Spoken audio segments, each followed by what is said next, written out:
blanket stitch applique is a breeze on the Pfaff Passport 3.0.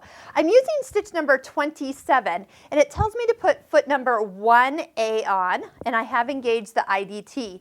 Now, whether you're just going around a raw edge on a single piece of fabric, of course, use some stabilizer. On this one, I've actually have it so I'm going through batting and another piece of fabric.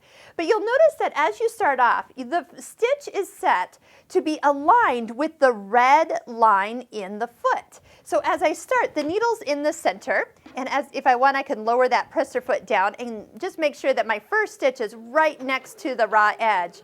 What I can do is just keep an eye on the red line, and as the stitch is created, I'm just following the red line along the raw edge of my fabric. Now, I would recommend that you stop with the needle in the down position and then do any pivoting necessary as you get around curves. So I don't try to just turn my curves. I'll actually make sure I stop with my needle on the right side of the stitch, lift up just a little bit, and go ahead and continue around.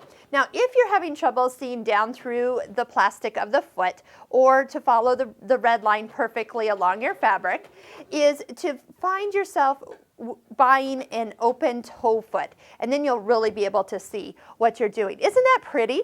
Now, if your design is quite small, the settings for this stitch that are preset are nice, but you can go ahead and make it wider, you can make it longer, and adjust it for the type of applique and proportion to the size of piece that you're actually going around.